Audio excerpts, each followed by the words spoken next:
Sveiki gyvi.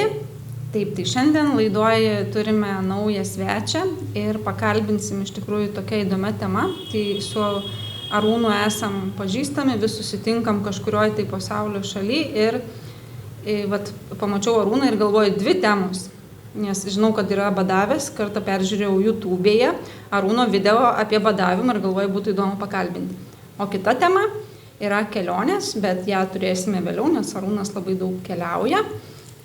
Tai reiškia šiandien apie sveikatą ir apie badavimo naudą sveikatai, kodėl tai yra žmogui reikalinga ir sveikas Arūnai, tai gal galėtum kažką papasakoti savo patirtį apie būtent badavimą, mitybą, sveikatą. Gerą dieną visiems. Man uždavė tokį klausimą pačioj pradžioj, sako, ar galėsiu paklausti, kiek metų. Aš pasakysiu, kiek man yra 60 metų. Nereikėjo net klausti.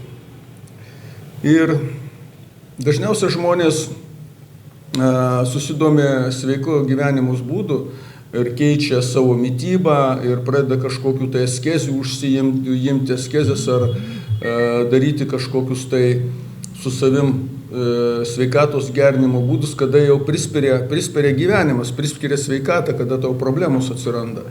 Bet retai kam papuola ir retai kas nori tai daryti, kol dar nėra tau gyvenime problemų. Tai man unikali galimybė pasisekė, kad aš 2013 metais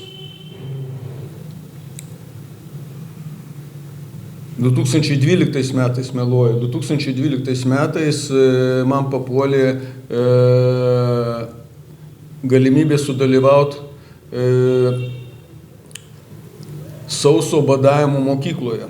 Tai buvo atvykus viena moteris iš Karpatų, kuri organizavo Nidoj sauso badavimo mokyklą ir aš praėjau tą mokyklą ir pirmą kartą sausai badavau 8 paras gyvenime. Tai atrodytų, kad kaip ir, jeigu paimsim Google, paguglinsim, rašo, kad po 4 parų žmogus jau palieka kūną, iškeliauja, jau tiesiog miršta, bet čia grina neteisybė. Tiesiog, mažai kas tokių dalykų yra daręs. Ir daug kas labai stipriai pasikeitė po tos mokyklos. Iki to laiko vis tiek esi užterštas, juk žmogus tu valgai, kvėpuoji ir automatiškai tas maistas dažniausiai būna, jis nėra visiškai švarus, kad ir tu pirki ir Himalajuose tą patį maistą, bet vis tiek bus kažkokios trąšos naudotos, dakas kurs. Ir į tavo organizmą papuola tie visi toksinai, kurie metais kaupėsi visi tie šlakai ir juos kažkokiu tai būdu reikia išvalyti. Tai vienas iš būdų tai yra badavimas, tai po to 8 badavimo aš tiesiog pasijaučiau, kad pas mane sparnai atsirado, aš pradėjau skraidyti. Jo, bet įdomu, ar tu taip iš karto, taip šiandien kaip gyvenu ir iš karto į badavimo mokyklą? Jo, iš karto. Prieš dieną buvo pasiruošimas dar prieš patį badavimą, tai mūsų buvo toksai lengvesnis maistas, žaliavalgiškas maistas, nes po to žaliavalgiško maisto iš karto pradėjom badauti, bet labai svarbu, kad pirmą kartą tai darant, turi būti aplinka atitinkama, turi būti supantis tave žmonės irgi atitinkami, to pačio noro, to pačio pasiekimo, tada tave palaiko viskas. Plus dar lektorius būdavo, kuris, ta moteris, kuri visą tą dalyką organizavo, jinai kiekvieną vakarą paskaitos būdavo, po pietų paskaitos, filmai kažkokie viską. Tai tave tiesiog visą tą palaikymo komandą, tau žymiai lengviau tą dalyką daryti. Vienas pats nebūtum taip, turbūt. Ne, vieną kartą niekaip negalėčiau išbūti, nes tiesiog nebuvo dar patirties. O dabar, kai patirties jau yra, tai esu dar daugiau badavęs. Bet čia tai reiškia buvo 2012, tai prieš 13 metų, ne? Galima parodyti, Arūnas atsinešė nuotrauką. Tai aš dabar tik pamačiau iš tikrųjų, nes ne taip senai pažįstu, bet to prasme pasižiūrėjau, tai kosmosas kažkoks. Čia, žinot, kaip iš tikrųjų mes per vieną gyvenimą galim nugyventi keletą gyvenimų, iš tikrųjų tai čia nieko nėra keisto. Šitokioj, kaip šiais laikais, kai viskas taip greitai sukasi ir mes keičiamės kiekvieną dieną. Tai čia toks vaizdas, kad vienas žmogus, kuris numirė tarsi, paliko kažkokią sąmonę ir sakau, čia visai kita sąmonė. Ar tame tarpe buvo kažkas dvasiško, kažkas tokio dar šalia, ar tik mityba? Automatiškai gausiu taip, kad aš 2012 metais perskaičiau knygą Viktoro Kulvinsko, tai Lietuvos išeivis iš Lietuvos, kuris parašė knygą Žaliavalgių Biblija, tai vadinama, kaip išlikti 21 amžiuje. Tai Žaliavalgių Biblija ir jinai bestselleris išversta į daugumą pasaulio yra kalbų ir tą knygą, kada perskaičiau, aš supratau, kad aš beveik didžiąją gyvenimo dalį, iki to meto, kol susidūriau su tą knygą, aš gyvenau neteisingai. Nors atrodžiau, kad ir saikingai tą alkoholį vartojau, ir maistą vartojau normalų, visavalgis buvau ir sportuodavau, viską palaikydavau, bet kai aš perskaičiau tą knygą, aš supratau, kad aš, kaip ta žvakė yra, žvakę turi iš vienos pusės degti, o aš iš abiejų galų uždegęs deginau, tą žvakę, kad greičiau sudeginti tau savo gyvenimą, gyvybinę energiją. Kai tą knygą perskaičiau, aš pradėjau po truputėlį žaliavalgiauti, po to suintensyvėjo tas žaliavalgiavimas ir jau po pusmečio aš buvau 100% žaliavalgis. Ir tuo momentu į Lietuvą buvo atvykęs tas pats Viktoras Kulvinskas, su kuriuo teko asmeniškai susipažinti ir bendrauti, ir dar daug įdomių iš pasaulio žaliavalgių, nes vyko Lietuvoje konferencija žaliavalgių. Ir buvo pastatytas Kruopiuose, tai mūsų turbūt viso pasaulio žaliavalgių pradininkai, o Onai Varapickaitei, kuri pradėjo tą žaliavalgiavimo judėjimą visame pasaulyje. Ir automatiškai po to viso susipažinau su ukrainietė, kuris suorganizavo šitą badavimo kursus Nidoje ir kuriuose sudalyvavau. Bet įdomu, ar čia buvo kažkas, tu sakai, kad nebuvo kada, ne, kaip sveikata, kažkas labai blogai, taip ne, su sveikata nieko problemų nebuvo, aišku, ten būdavo kaklas kažkiek, tai jeigu palankstai patraški, suregėjimas pradėjo po truputėlį jau silpnėti, bet su sveikata jokių problemų aš nejaučiu, tiesiog, kada pradėjau žaliavalgiauti, automatiškai atsisakiau visų produktų, kurie turi smurtą, tai mėsos, žuvies tenai, kiaušinių. Ir automatiškai pas tave atsirado kitos energijos. Tu žymiai daugiau energijos, jėgų turi, nes tu neužterši taip stipriai savo organizmu. Ir automatiškai atsirado pas tave daug energijos, tu nežinai, iš kur jinai ateina, nes supratimas dar pas tave mažas yra, žemas lygis. Ir automatiškai norisi kažko tai naujo išbandyti, kažką tai pajaust. Tai pradėjau daugiau aš melstis Jėzui Kristui prašyti, kad duotų mano gyvenimą tikslą, kodėl aš čia esu, dėl ko aš esu, koks mano paskirtis, viską. Tai automatiškai ir mane nukreipė reikiamomis kryptimis. Tai čia labiau toks būtų kaip tiesiog prasmės ieškojimas gyvenime, taip. Nebuvo prasmės tau ten, nežinau ką darėjai, turbūt verslas kažkas. Tai taip, toks... automatiškai verslas buvo, bet tai tuo metu, kaip sakant, mano visas verslumas ir baigėsi, nes atsirado taip, kad aš pradedau visą verslą ir pradedau tuo metu šeimą. Ai, tai va, daug tokių dalykų. Jo, labai viskas sutapo, nes mylimiausi dalykai buvo tai šeima ir verslas ir aš viską praradau ir, kaip sakant, atsiradau tuščioj vietoj. Čia, tai, iš tikrųjų, nes jeigu taip daugiau pasidomėsime, vis tiek visi čia, kurie klauso, dauguma tikrai yra arba susidūrę, arba jau kažkokį tą savo kelią atrado, arba dar tik ieško, nes viena yra atrasti, o kita yra ieškoti. Tai dažniausiai vis tiek mes patiriam kažkokį tai dugną, ne? Tai yra dažniausios priežastys, tai šeimos iširimas, mirtis, bankrotas, dar kažkas, aišku, visiems skirtingai, nes būna ir kitokių atvejų, nebūtinai tik iš dugno, bet kaip sako, iš dugno to, kai tu turi šeimą, tu turi kuo rūpintis, tu turi verslą, tu eini į darbą, o dabar vieną dieną nieko nebeliko, visa ta materija dingo ir ką dabar daryti, bet, sakykime, tai skamba baisiai, ne iš karto prarasti ir verslą, ir šeimą, bet šiai dienai, kaip tu vertini, tai kad tai buvo reikalinga vis tiek, ar... Tuo momentu man buvo labai sunku, be galo sunku ir turbūt buvo mano gyvenime pats didžiausias išbandymas. Ir 2013 metų pavasaris man buvo pats sunkiausias pavasaris visame gyvenime.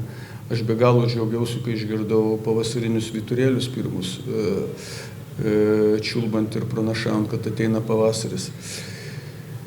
Ir buvo tikrai labai sunku išgyventi ir Ir džiaugiuosi, kad aš iš tikrųjų, kad va tai viskas netgi atsitiko, nes aš savo noru nebūčiau nei šeimos palikęs, nei verslo palikęs. Ir vėliau, skaitant šventraščius, įsigilintas į dvasinę literatūrą, aš supratau, kad aš gavau aukščiausią viešpaties malonę, kad viešpatis iš mane viską paėmė, kas man buvo brangiausia, kuo aš pats tikrai savo norų tikrai nebūčiau atsisakęs. Ir nežinau, aš tokių žmonių nepažįstu savo gyvenime, kurie savo norų atsisakytų. Va. Tai aš be galo esu dėkingas jam, kad jisai tokį dalyką padarė mano gyvenime, kad davė aukščiausią malonę. Ir be galo dėkingas esu savo moteriai, jai žemai lenkiuosiu, su kuria gyvenau vaikų mamai, kad jinai prisėmė tokią didelę atsakomybę pati auginti vaikus, nes pas mane yra sūnus ir dukra, dvynukai, jiem dabar jau 15 metų. Vat. Ir jinai irgi man, kaip sakant, palydėjo ir tiesiog gražiai statė už durų ir aš dabar esu jai be galo dėkingas. Pradžioje aš to nesupratau, aš labai pyktį didelį laikiau, o dabar aš tikrai dėkoju jai be galo ir visada meldžiuos, kad jai duotų Dievas sveikatos ir stiprybės. Matot, kaip iš tikrųjų, ką mes be praktikuotumėm, kokiais keliais beitumėm, turbūt tas dėkingumas yra, net negalim sakyti, kad pirmoji vietoje, bet tai yra be galo svarbus dalykas, ne? Kad ir kartuoji mantrą, kad ir kažką darai ir tada vėl puoliai tą dėkingumą už viską ir vėl ten, nėra taip, kaip žmonės galvoja, kad tu eini dvasiniu keliu ir kad kažką atmeti. Viskas tas pats, ne visose praktikose yra tie pati dalykai. Taip, negalima jokių pykčio laikyti, nes tas pyktis tave sugriauš. Aš to nesuprasdamas, aš metus laiko gal pyktį laikiau, bet po to daug melsdamasis ir prašydamas viešpaties malonės iš mane tą visą pyktį, visą pagiežą paėmė tiesiog. Ir aš supratau, kad aš turiu tiesiog dėkoti ir džiaugtis, kad taip atsitiko, o nelaikyti pyktį.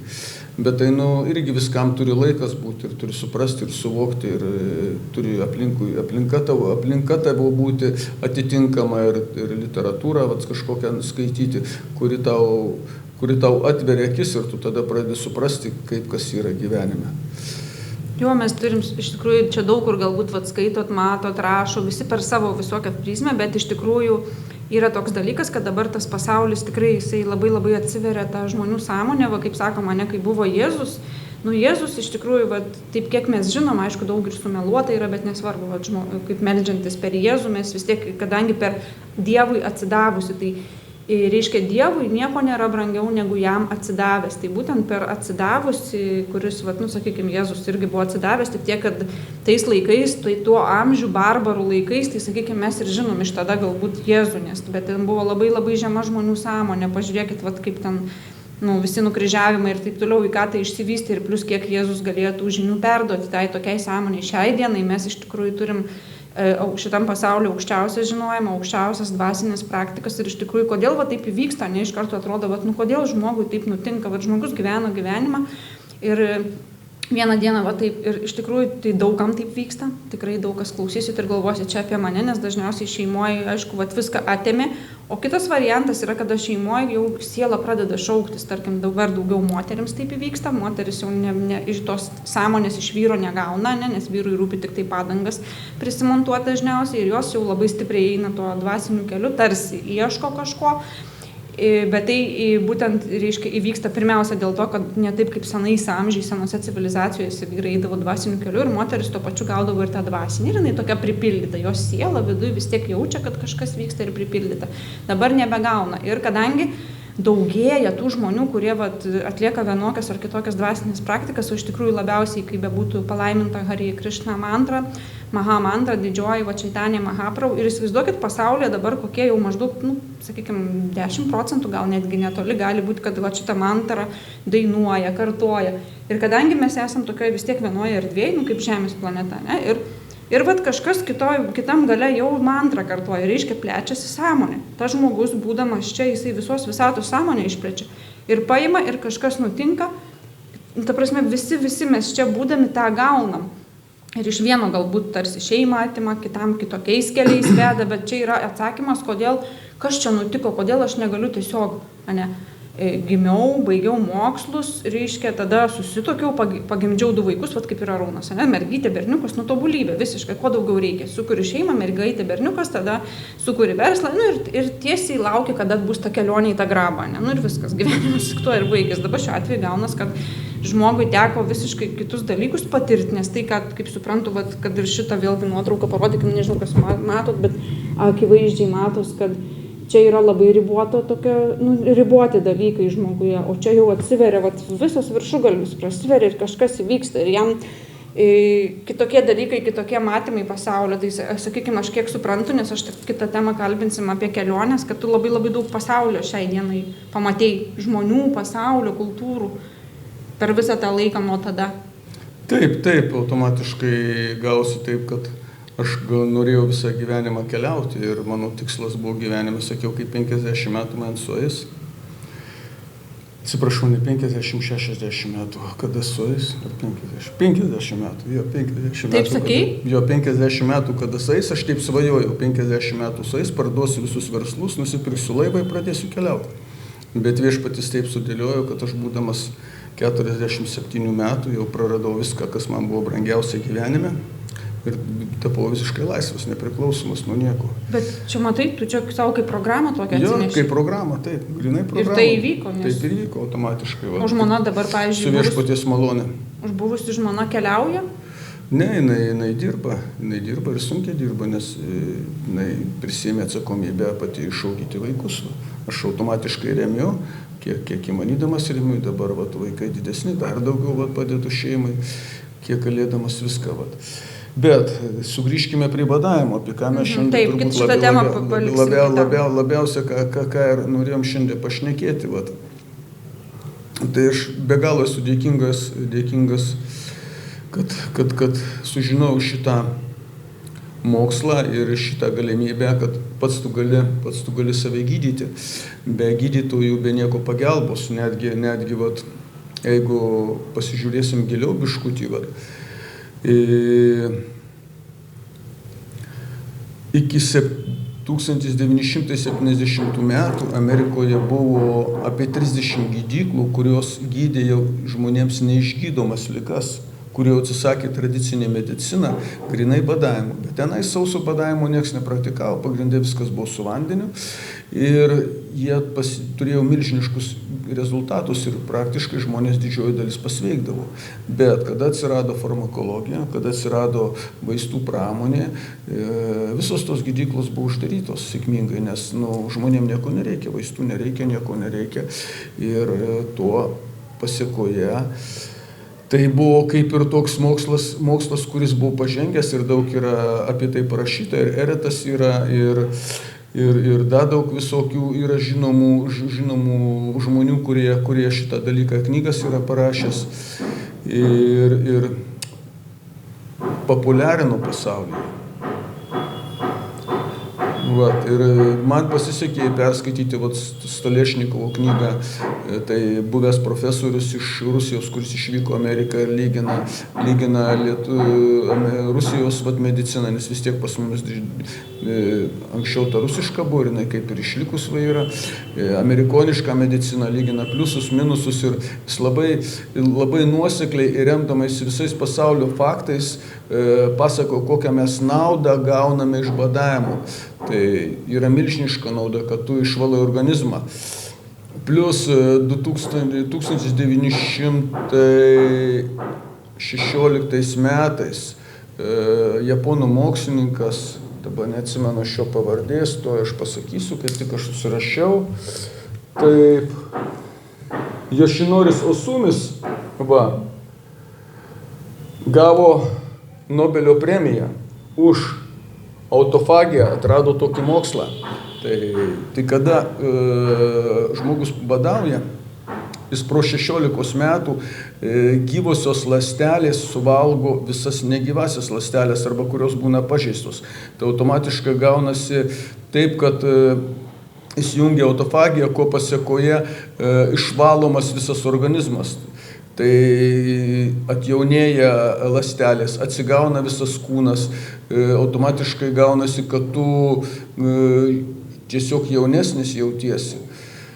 Aišku, tai nėra lengva padaryti, bet jeigu norime sveikatos, jeigu norime jėgų, jeigu norime energijos, jeigu norime netrypti slenkščių ligoninės, turim imti šitų askezių, kad palaikyti švarą organizme ir sveikatą. Tai čia yra būtinas dalykas. Bet aš kaip suprantu, tu ir netripi ligoninės slenkščių.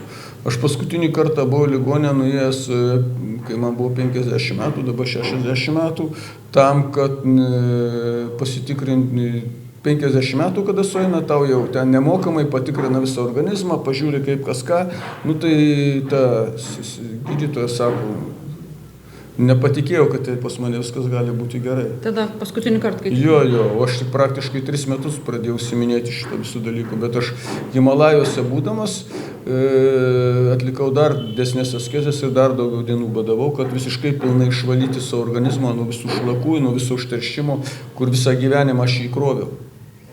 Nes aš dabar ir pagaunu tą tikslą, aš galvoju, kodėl aš Arūno klausiu, ar galima klausti, kiek tau metų, nes aš kartais pati nežinau kodėl, bet dabar matot, 90%, tikrai turbūt tiek Lietuvoje, sakytume, lietuvienė, nuo 50 metų, gal net anksčiau, pradeda minti ligoninės slenkščių, o ne? Ištisai tuo gyvena? Taip. Aš pasižiūrėjau savo draugus, jau kai kurie ir iškeliavo Napilin, kažkurie yra, tai vaistus valgo, žinai, ten ant tų vaistų gyvena ir pastovus klientai ligoninių ir vaistinių. Man to dalyko nereikia, tiesiog kiekvieną ketvirtį aš atlieku askezes, kad išsivalyčiau savo kūną, plus dar yra ekadašiai, ekadašių irgi laikausiu sauso badavimu ir sausas badavimas kaip ir išvalo ir sutvarko visą tavo, kas yra blogas su organizmu. Tai yra viena iš tokių sunkesnių askezių, kurias ne visi gali atlikti, bet kodėl aš sauso badavimu darau, nes tai yra iš principialiai žymiai greitesnis būdas, kada tu viską greičiau atlieki. Jeigu paimsime badavimą su vandeniu, tai tau reikia 3 paras badauti su vandeniu, o sausai badaujant per 1 parą tu tas patį atlieki ką per 3 paras. Tai čia toks labai svarbus argumentas. Jeigu aš badau 3 paras be vandens, tai su vandeniu man reikėtų 9 paras badauti. Jo, čia labai irgi svarbus faktorius. Tai toks svarbus faktorius. Ir žymiai viskas greičiau vyksta, nes organizmas ką pas mumis gauna? Mes gyvenam vandenio dėka ir maisto dėka. Maistas gali būti skystas arba kietas. Tai mes gaunam ir tą. Ir trečias yra maistas, tai kvėpavimas. Kvėpavimų aš iš save atimti negaliu. Aš nukertu sausą, tą kietą maistą, kurį kramtai, ir skystą maistą, kurį geri. Tai aš visas šitas 2 linijas nukertu ir automatiškai organizmas tiesiog stresą gauna ir kaip jam išgyventi. Tai tada įsijungia autofagija, ko pasėkoje ląstelės, kurios sveikos yra, jos išvalo tiesiog tau kūną, kaip sušluota išloja. Ir po 3-4 parų badavimo aš tiesiog skraidau, ant kiek tavo energijos, ant kiek tavo jėgų atsiranda. O galim patikslinti, kas 3 mėnesius darai? Kiekvieną ketvirtį tai darau. Tai kas 3 mėnesiai? Jo, kiek dienų tada? 3-4. Visiškai sausai? Visiškai sausai. Ir gaunasi taip, kad aš palaikau tą tokią švarą ir gerą formą organizme. O pradedi per ekadašį pradedi ar... Nuo nuotaikos.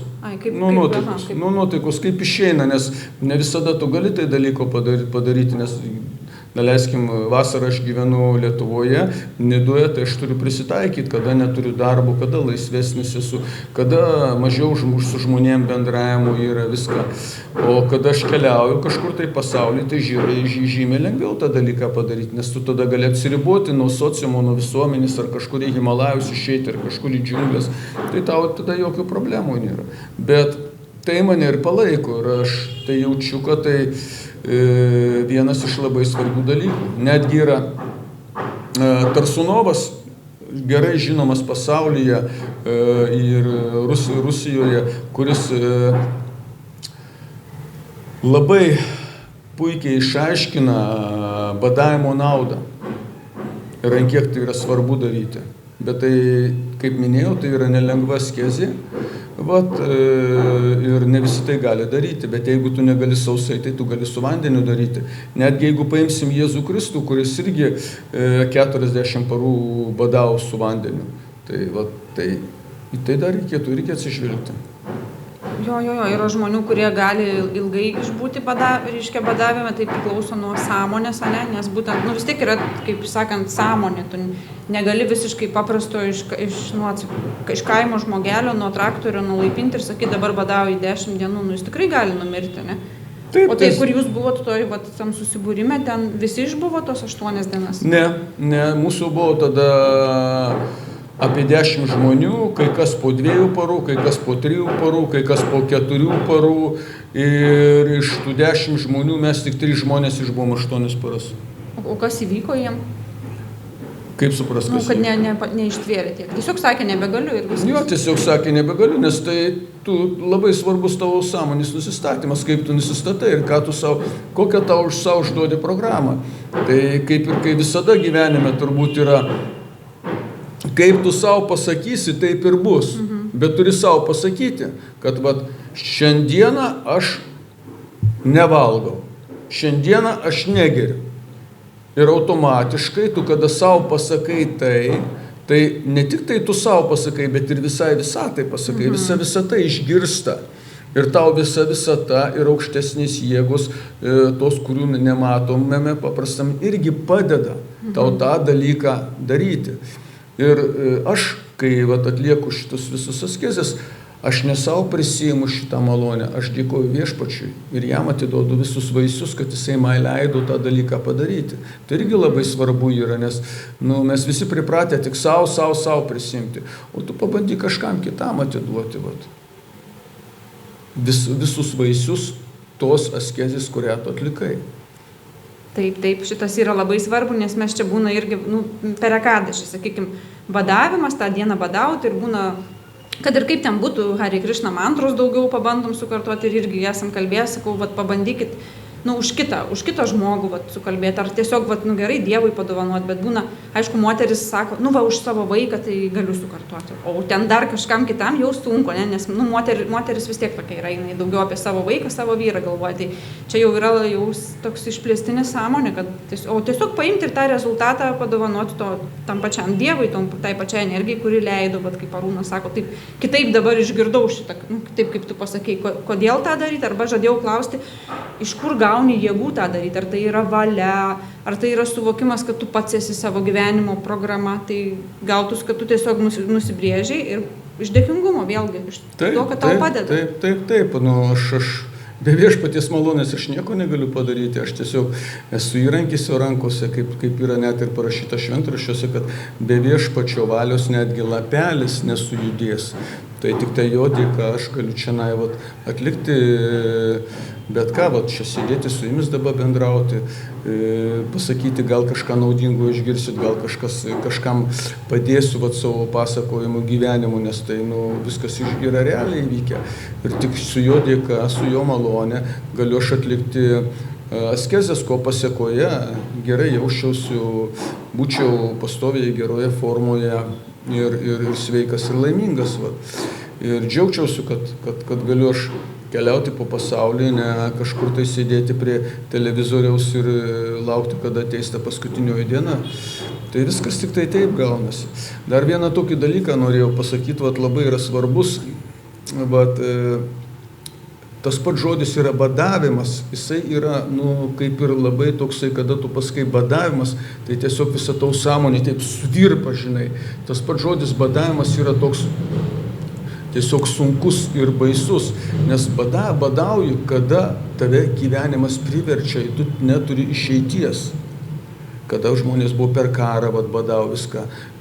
Čia geriau reikėtų ne badavimas, o pasnikas. Pasnikas, kada tu savo valia, savo noru pasnikauji ir tuos vaisius kažkam atiduodi kitam.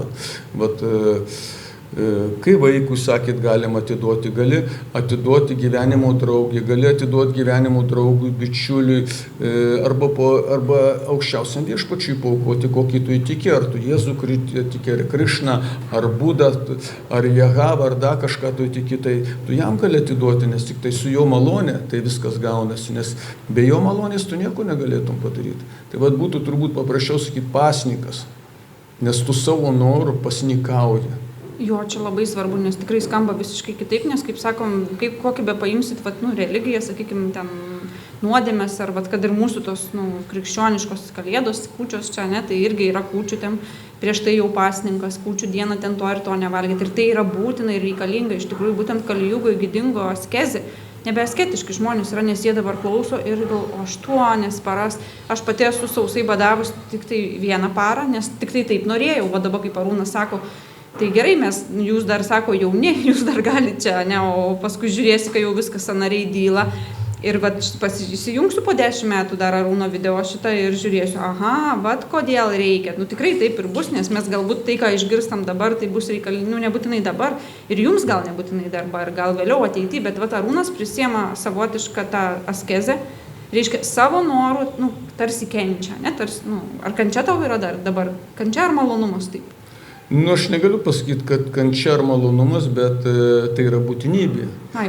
Būtinybė, nes kaip yra, aš nenoriu skaityti, kad tai yra malonumas pasnikauti. 1 parą man tikrai yra malonumas pasnikauti. Aš džiaugiuosi tą parą, aš tiesiog skraidau, aš lengvas, viskas man gerai. 2 parą jau sunkiau gaunasi.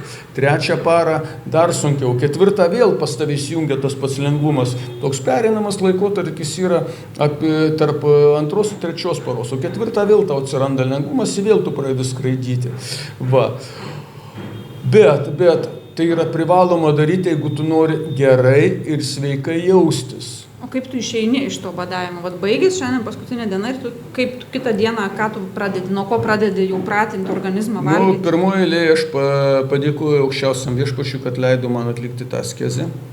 Tai čia yra privaloma, nes tik tai su jo malonės dėka tu tai gali padaryti. Tada išgeriu stiklinę vandens ir paimu granatą, suvalgau granatą, iš kauliukus nekramtau, jos tiesiog nepraryju ir viskas Ir taip tu gauni automatiškai vitaminų. Po to gali apelsinus valgyti, ananasus valgyti, viskas, kas yra gyvas maistas, bet geriausia citrusinė yra. Automatiškai gaunasi, jeigu tu nori, kad tas rezultatas tęstųsi dar ilgiau, tu turi kuo ilgiau pabūti ant vaisių. Jo, ant vaisių. Nes jeigu tik tai tu pradėsi žalią maistą valgyti, daleisime, agurkus, pomidorus, automatiškai tau nutruks jau šitas visas procesas, kurį tu buvai užviręs. Tai skaitosi taip, jeigu tu 3 paras su vandeniu pasnikavai, tai dar reikėtų dar 9 paras tau visą šitą dalyką tęsti, tada viskas tau tęstųsi, viskas gerėtų, viskas valymas nenutrūktų. Bet tai visas yra labai smulkiai išdėstyta, kaip aš minėjau, Stolėšnikovo knyga ir jo nuorodą audio knygą galėsime įdėti į šitą po video, kurį jūs matysite. Jūs tiesiog paklausysite, tik aišku, gaila, kad ten yra rusų kalba, lietuviškai dėja nėra, bet kas supranta, tikrai labai vertinga knyga, kuri remiasi pasaulio faktais. Ne šiaip savo išgalvotais savo kažkokiais dalykais, pasaulio faktais, kurie per šimtmečius yra surašyti ir kurie yra žinomi. Tai jo, nes tas, reiškia, rusiškai, tai dėl to, kad iš tikrųjų jau už mane vyresni, bent kiek 2-3 metais visi puikiai suprantat rusiškai, nes man tai jau sunku būtų klausyti, plius minus. Tai tokia Arūno patirtis ir tada šiandien šiai laidai jau kaip ir viskas baigsim, bet iš tikrųjų labai dar daug klausimų, labai dar daug įdomybių yra, nes būtent, reiškia, tikrai Arūnas atskleidė visą tą esmę, kodėl apskritai badauti, kokia yra to motyvacija ir priežastis, tai būtent 10 metų pas gydytojus nesilanko, nes iš tikrųjų tai ta Kali-Juga, tas mūsų amžius, kad ir ginčias, kad ne Kali-Juga, čia aišku jau visai yra toks jau, nežinau, 50 metų duota gyventi, reiškia. 50 metų įsivaizduojat ir kada ten dar kokiam dvasiniam keliui net laiko nebelieka. Nuo 50 metų žmogus jau yra ligoninės vergas. Viskas, jisai lankosi ligoniniai, o jeigu jis tipo nesisteminis ir į sisteminę ligoninę neina, bet kiek matau tokių atvejų, tada sėdi detoksuose, važiuoja į Indijos pančakarmas, ištisai sėdi ir vis tiek sėdi, ieško, kas jį išgydys, ne? O va čia mes išgirdom, kad tu pats neturi galimybės save gydyti. Čia į tai einam, kad tu pats, nes tu nežinai, negali žinoti, ar tu tikrai rasi tą savo daktarą. Taip, tai tas ir yra paprasta ir kodėl tai yra daroma, kodėl aš tai darau. Dėl to, kad kiekvieną ketvirtį, kada aš pasnikauju, tu išvalai visą tą dalyką, tuos visus šlakus ir visą tą brudą, kuris į tai papuolė. Nesvarbu, kokį tu maistą valgai, vis tiek su tuo maistu papuola šlakai, į to organizmą jis susiteršia. Ir tu nori, nenori, turi išvalyti. Tai išvalydamas tu tiesiog atsigauni. Va. Ir dažnai man pažįstami žmonės, moterys ypatingai užduoda klausimą, kodėl pas tave tokia veido oda lygi? Aha, kokį kremą tepė, ne? Ką tu darai? Va. Sakau, paprastai labai aš pasnikauju. Tai va, kaip minėjau, japonų mokslininkas, kuris gauna Nobelio premiją, jisai viską tai puikiai paaiškino ir viską tai pasakė, kokia iš to yra nauda. Taip, tai būtent, reiškia, aš asmeniškai tai pasninkauju per didysis ekadašis, tai primenu jums irgi, kad kiekvienais metais yra didysis Pandavo ekadašis, kada pasninkaujam sausai ir tikrai jau vieną kartą per metus tai jau tikrai visi galim, kas jau visai negali, tai su vandeniu, tai būtent šitą irgi visada darau, o ekadašių irgi visada laikai sausai, ne? Ar ne visada sausai? Nežinau jau kiek metų, bet tikrai jau daug metų aš laikausi ekadašių tik tai sausai. Ai, tik sausai. Nežinau, koks turėtų būti atvejis, kad aš nesilaikyčiau ekadašios sausai. Tai kai viešpatis Garys sako, tai yra mano šventė. Ir tu mano šventę turi gerbti ir mylėti ir jos laikytis. Tai aš stengiuosi laikytis. Jo, tai va. Tikrai, ačiū labai. Tai va. Ačiū Jums labai. Ačiū visiems. Stiprybės Jums visiems. Jeigu ką, klauskit kažkokių klausimų.